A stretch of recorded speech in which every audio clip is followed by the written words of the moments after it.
Hello there, everyone. Welcome to your StrengthScope refresher webinar. My name is Anna Lobach. I'm one of the consultants here at Strengths Partnership, business psychologist and executive coach. I'm going to be taking you through your refresher training today.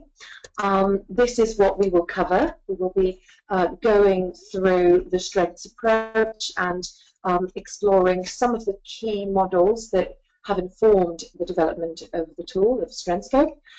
We'll obviously be refreshing our knowledge on Strengthscope, the profile, Strengthscope Standard 360, but also Strengthscope Leader, and a quick refresher on Strengthscope Team as well.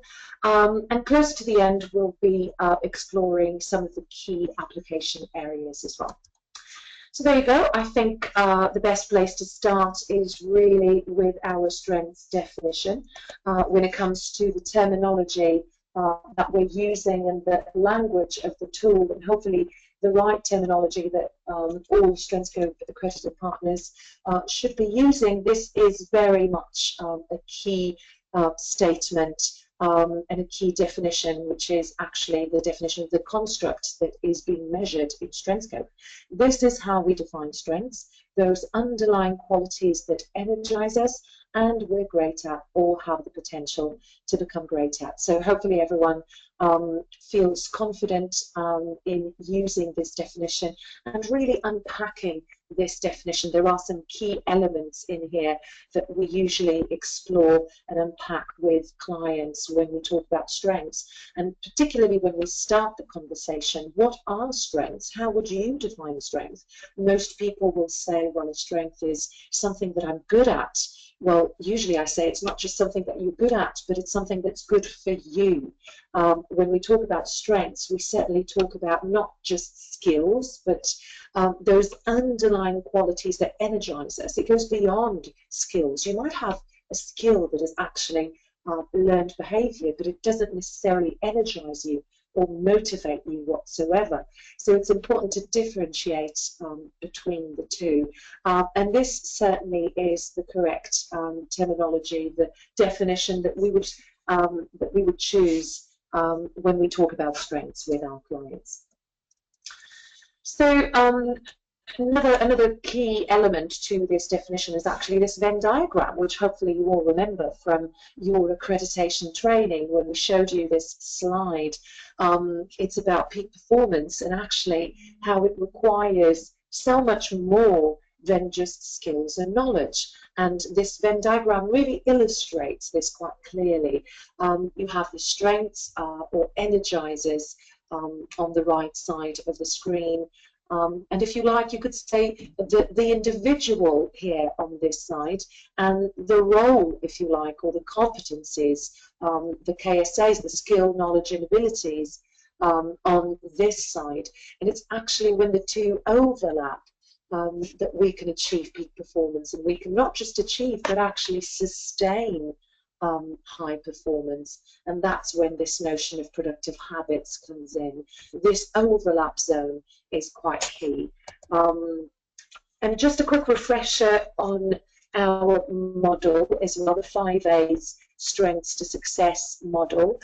It is a developmental pathway which we would recommend you use when working with Strengthscope and using the strengths approach for any program. You can quite easily use this as a coaching model almost for individual sessions around strengths and Strengthscope, but you can also map a team program across each of these 5 A's: aspirations, awareness, action, agility, and achievement.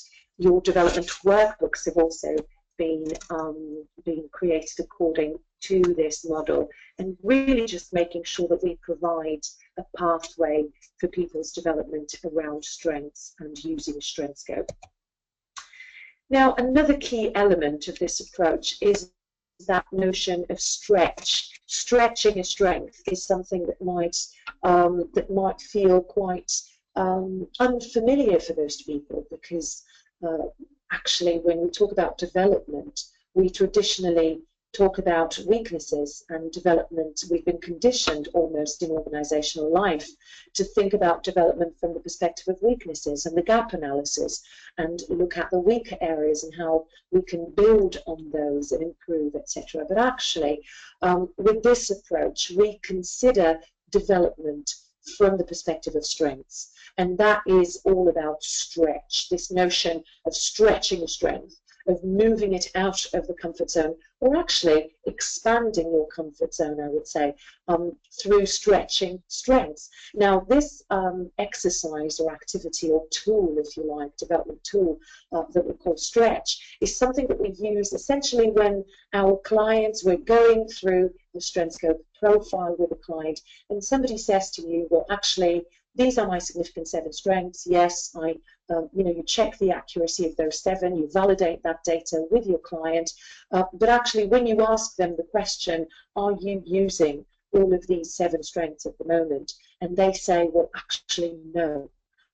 I feel like there's 1 or 2 strengths out of these significant 7 I'm not currently using at the moment. So that is the right moment to introduce stretch. What can we do to actually develop those strengths that you feel you're not making the most of at the moment? So stretch is about optimizing areas of strength whilst reducing critical risk areas. Now, we call this positive stretch because it's supported.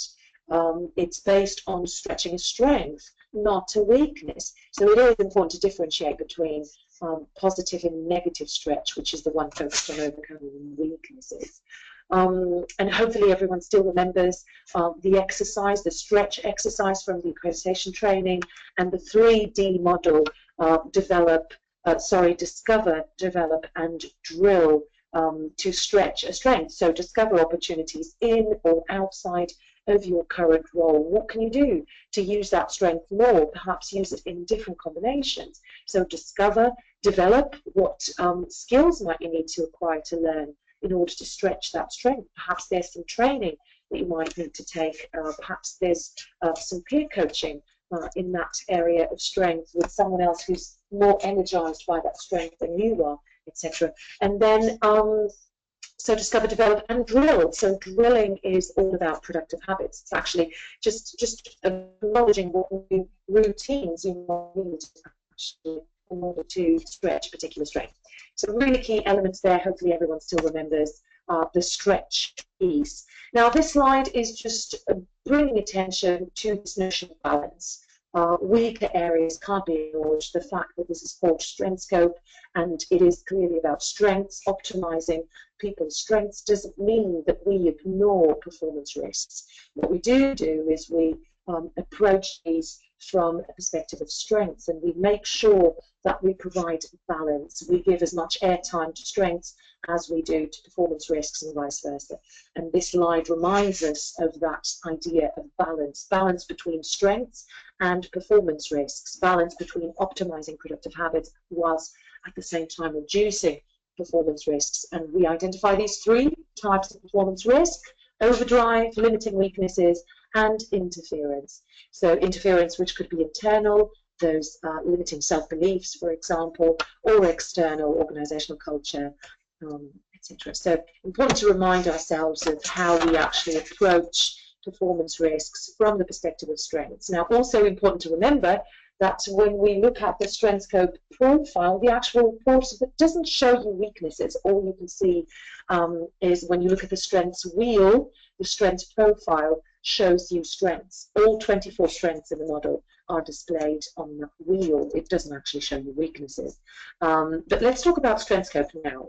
So in terms of the psychometric properties, I think it's definitely important to remind everyone of the credibility and the robustness of this tool. Strengthscope was developed according to guidelines on best practice psychometric test construction, guidelines from the European Federation of Psychological Associations, but also the BPS, the British Psychological Society. That means that Strengthscope is actually a psychometric tool. It is the only strengths assessment tool available globally that is actually a psychometric. And in terms of psychometric properties, we can proudly talk about reliability and validity. Reliability is quite high. both internal consistency and retest reliability are both above 0.8, which is above the internationally accepted standard of 0.7. For those of you who are familiar with psychometrics, you would acknowledge that this is actually quite high. So highly reliable, what this means basically is that it's very likely that the results will remain consistent across time and circumstance. Accurate measure of what energizes, that says something about the validity of the tool. It does what it says on the tin. It is measuring these 24 independent factors or strengths. When it came to the development of Strengthscope, there was quite significant work that was conducted around making sure that each of these 24 strengths were actually independent from one another, both statistically and conceptually. So there is something to be said about the validity of the tool as well, and the fact that it is measuring what energizes people. And we have lots of ongoing validation studies. We also have quite a significant independent validation study as well, which we now have made available. We are now making available, sorry for everyone. It's an independent validation study on Strengthscope from the City University, which is based on a global sample of 10,000 people. And it's quite significant, obviously, in terms of its findings, its results. But also, Strengthscope is the only strengths assessment tool available globally to have entered the accreditation in the BPS test certification process, which is, again, another independent, peer-reviewed process, highly rigorous, which assesses psychometrics against reliability and validity. So overall, just a quick reminder on the robustness of this tool.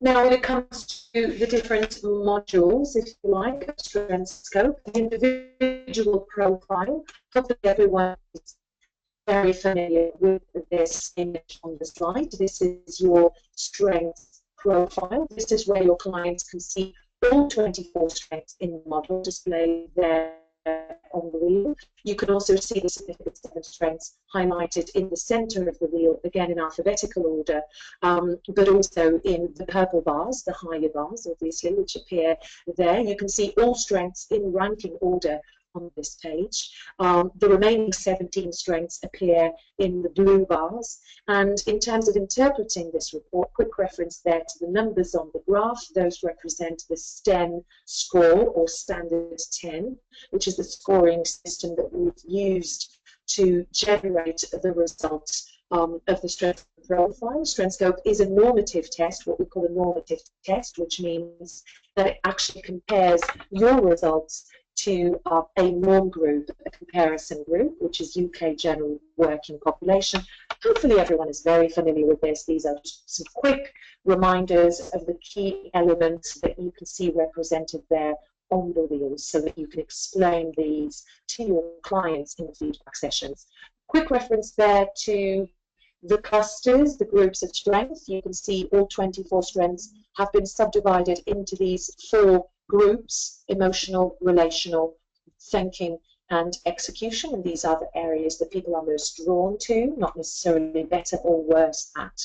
I would say key points here on this page when you're exploring this with your clients. First of all, this is not a measure of ability or competence necessarily, or skill. It's a measure of energy. What energizes people? What does that mean? It means that it's very likely that some people might look at the wheel, look at the lower bar, and say, well, I'm confused. I'm very good at developing others. This is part of what I do. Why is this bar so low? Well, actually, this is not indicating that you're not able to do this. It just means that based on your responses to the assessment, you are less energized by this particular strength, developing others, than you are by the other strengths. So that's all it means, really. And by the way, we wouldn't call these lower bars weaknesses. That's not up to us to identify if they're weaknesses or not. It's up to the client. These are non-strengths based on the individual's responses. They are less energized by this particular lower bar than they are by the others. Now, important things to explore here, obviously, the areas that people are most energized by. In this particular case on the slide, you can see lots happening in terms of energy from the emotional cluster, but also relational. And then obviously if you have the context from that particular individual, that's when it all starts making sense really and becoming more and more relevant. So you want to explore the patterns of energy, the things that people are most drawn to, the things that energize them the most, but also looking at performance risks as well from that perspective. You could also add the layers that we usually add when looking at the wheel around areas of energy. Again, additionally to the clusters, you might also argue that the emotional and thinking clusters, this left side of the wheel, relates to the more internal sources of energy, and the relational and execution to the external. And then the top of the wheel, emotional and relational, refers to the people sources of energy, and thinking and execution to the task sources of energy. So lots of really key layers there to add some further meaning and content to this data when exploring it with your clients. Right? Multi-rater, this is actually a unique feature. Strengthscope is the only strengths assessment tool with a multi-rater feature. So really, really key data there. It really helps to validate the findings from the self-report from the strengths wheel as well. So in Strengthscope Standard, people can nominate up to 8 raters to provide feedback on their significant 7 strengths. Important to remember that what the raters see, they only see the significant 7 strengths. They don't actually see the person's wheel, the strengths profile. So they see the 7 strengths. They're asked these 2 questions, or rating scale items rather, how often they see each of the 7 strengths and how often they would like to see each of those. And key things there to explore with your clients, well, first of all, you want to be looking out for a large spread in opinion, basically. When you can see the blue columns represent the frequency distribution of responses. You can see the percentage of raters there. And then your response, the respondent's response, highlighted by the large purple arrow that says your response.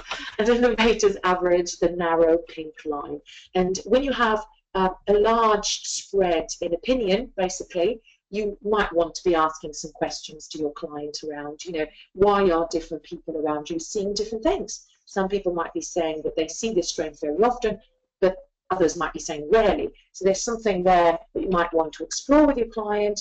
Another key element there is actually one that could potentially indicate a strength in overdrive. If your client, the large purple arrow, is saying about the same or more often to the second question, but everyone else is saying less often, that could be an indication of an overdrive. So important things to explore there. And then after this, in section 4, you would then have the verbatim comments as well from the raters, which we would recommend you take some time to explore with your clients. Now, just a quick overview of the team tool, Strengthscope Team.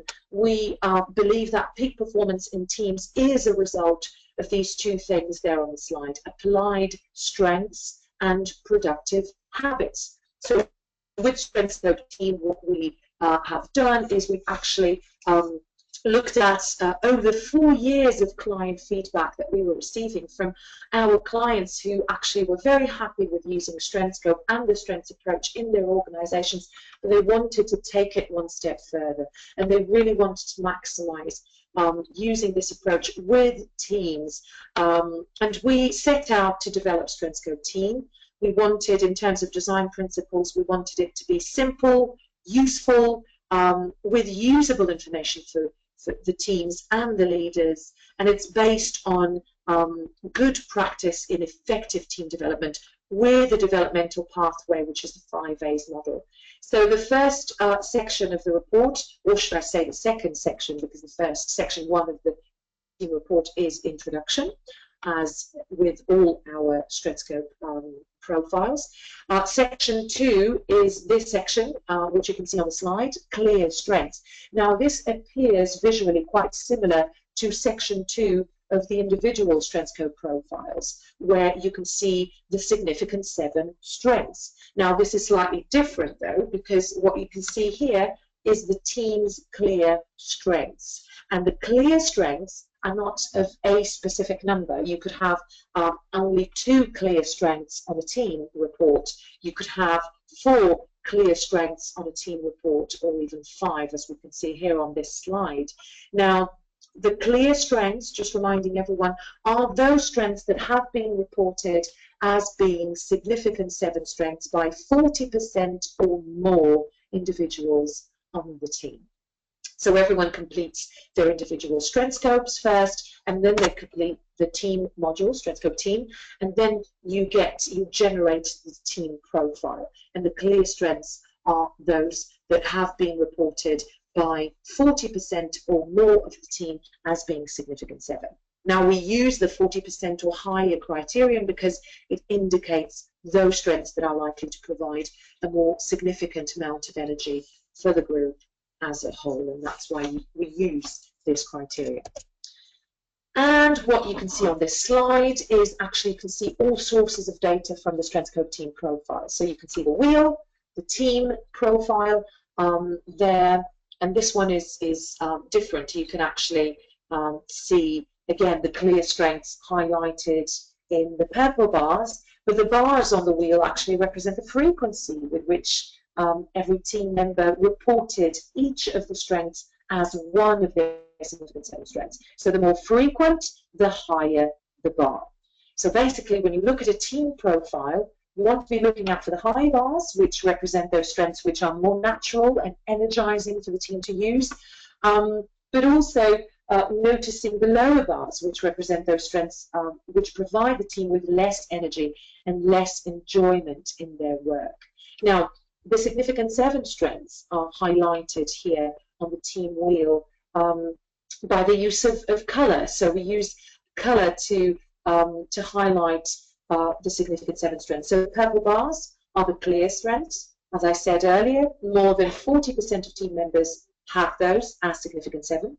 The blue bars appear when between 11 to 40% of team members have those as significant 7. The gray bars when between 1 to 10 of team members have those strengths as significant 7. And then sometimes you'll have no bar, which means that no one reported that particular strength as one of their significant 7 strengths. Now, key things to remember here, first of all, when you're using Strengthscope team and running a team session, make sure that everyone brings their individual profiles. They've all completed their individual Strengthscope. They need to bring the profiles with them. Why? Because this team wheel doesn't actually show you the whole picture.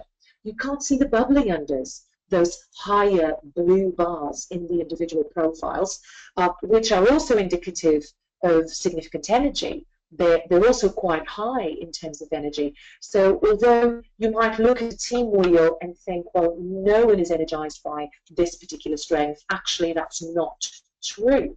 You might have some people on the team who are still very energized by this particular strength. It is a bubbling under, which means that if they had completed the questionnaire on a different day, perhaps under different circumstances, that blue bar, that higher blue bar, could have been a purple bar as well. So also indicative of quite a lot of energy. So you want to make sure they bring their individual profiles. You want to make sure that you validate this data constantly. Now you can also see the productive habits section there. I think you can see my mouse on the screen. So on this page, you can see section 4 of the team report, where you can actually see all 20 statements there. Those statements that go from strongly disagree to strongly agree. We have 4 statements for each of the 5 A's, and this is the 5 A's model. You have all of these statements there. And the purpose of these questions was really to identify those areas that can mobilize, energize, and enable the team, but also those areas that may be draining or sapping energy and even blocking the team from achieving peak performance. So really, really good, valuable data that comes from there. You can see the enablers, the dark green, which areas are actually the enabling team, and the blockers as well, reds there, and easy to read, easy to interpret visually. Questions that you might be asking teams using this data to explore which behaviours need to shift.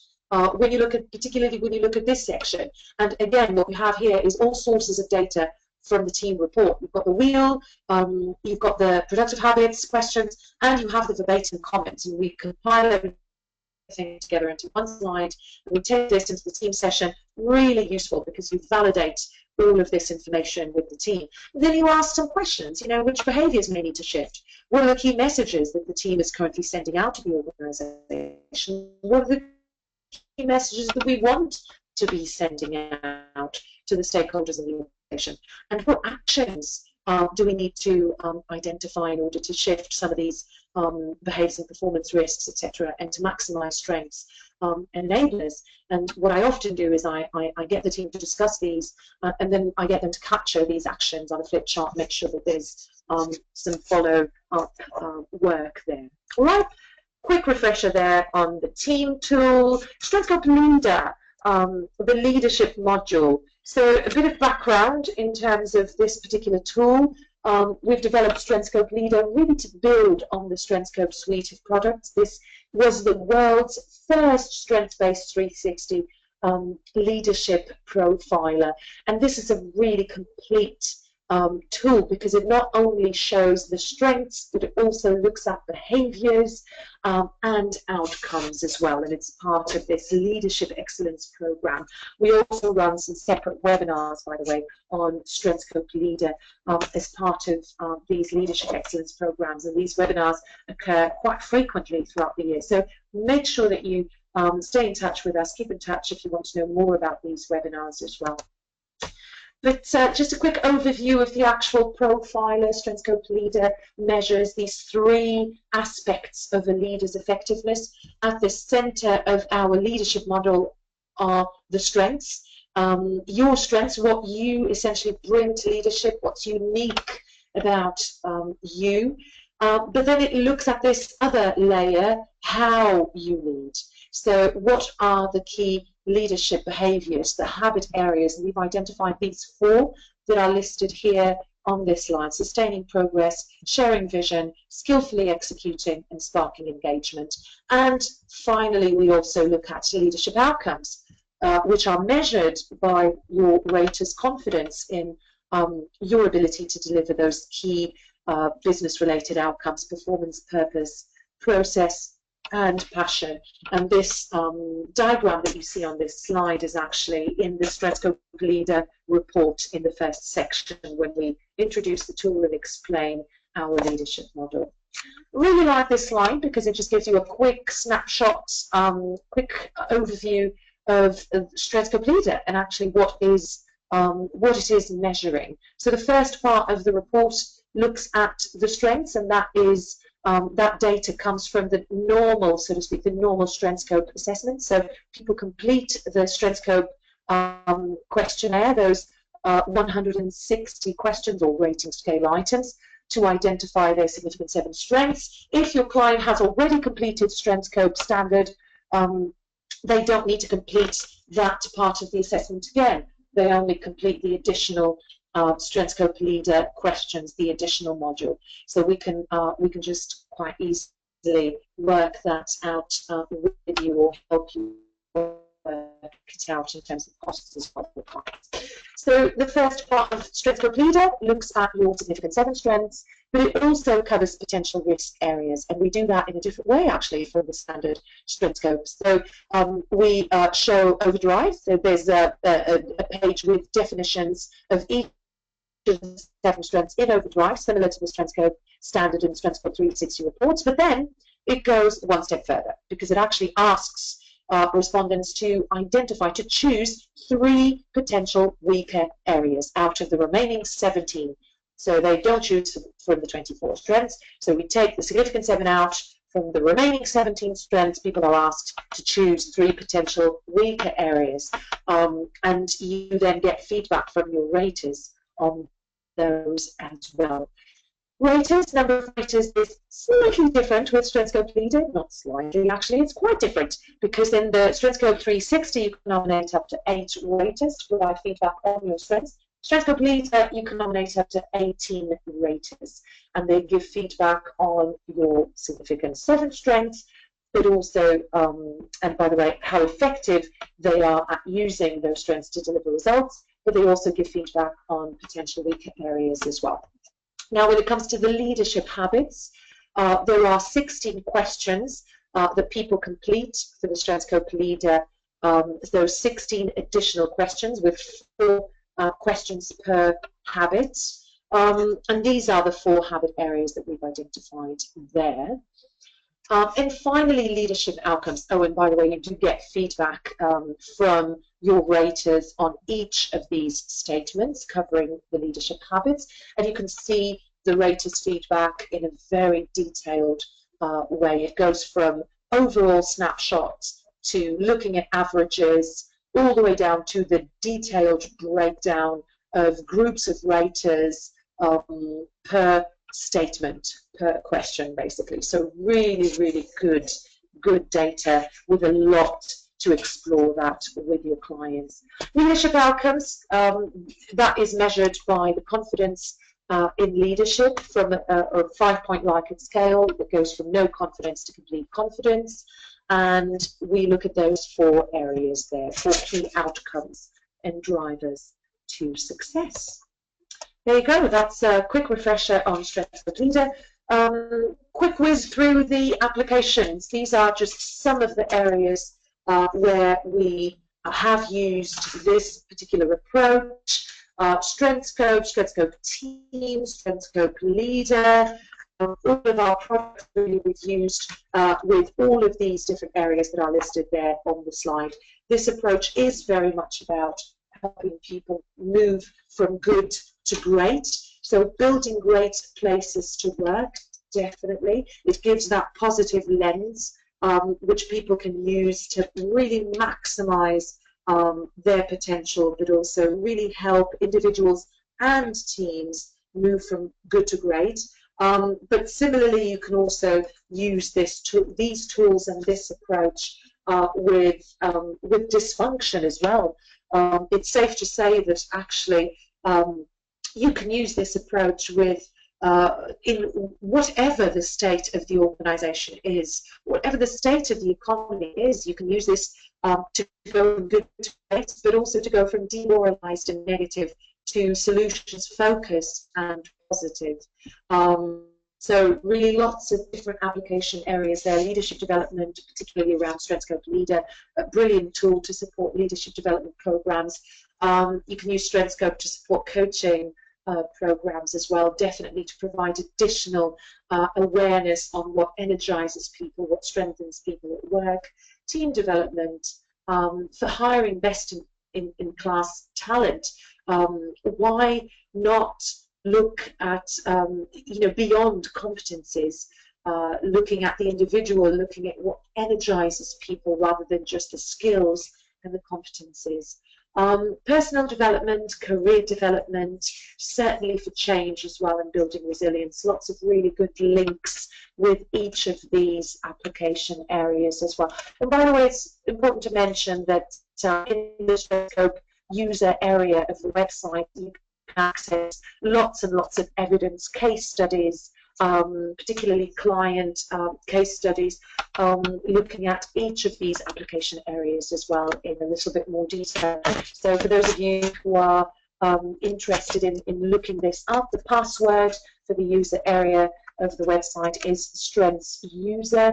You can go on strengthscope.com and log in using the password Strengths User, where you can actually have access to all of the models and tools that I mentioned here today in this session, but also lots and lots of evidence, case studies, research papers, plenty of evidence, and the business case for strengths as well. All of these resources are available for you to download on the user area of the website.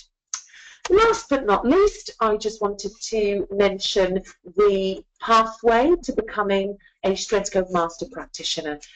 You have two different ways in which you can become a master practitioner. One of them is the accreditation training, the normal Strengthscope accreditation training, which is a one-day course. So you take that and then you choose 3 of these application master classes.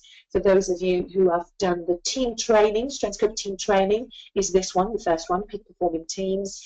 And then you can choose 2 more of these applications master classes to become a master practitioner. Now, important to mention that these are applications master classes. These are train the trainers. They are one-day training courses. You attend these and you effectively receive all the training materials to enable you to deliver, to run these yourself. So you get the slides, you get the workbooks, you get the facilitator guides, the trainer guides as well, and lots of resources and tools, exercises which you can then use to run these yourself. So really, really useful to stay in touch with us and find out when these masterclasses are happening and how you can access this content. The other way to becoming a Strengthscope master practitioner would be to do the advanced strengths coaching course, which is a 3-day course. The first day is actually this bit. The first day is the Strengthscope accreditation training, and the 2 remaining days are effectively the strengths coaching training. So you would take this one and then you would only need to choose another one of these masterclasses. So different ways that you can use to become a master practitioner and essentially have access to lots and lots of benefits, such as discounts, product and training discounts, but also lots of input into our ongoing research and innovation. And worth mentioning that you then join a really exciting and vibrant community of practitioners, Strengthscope practitioners. So definitely stay in touch with us, get in touch with us, I should say, to find out the next steps and what you can do. And I really like this slide because this really effectively shows the key areas that we work in and the key application areas for this approach and for our products: organisational development, team development, leadership development, and talent assessment. All right, hopefully you've enjoyed this refresher. Again, do get in touch with us if you want to find out more about further training, other webinars, masterclasses, and everything that you have available for you. Make sure that you get in touch. We really look forward to speaking to you and finding out how we can support you further in your Strengthscope journey. All right, take care. Bye.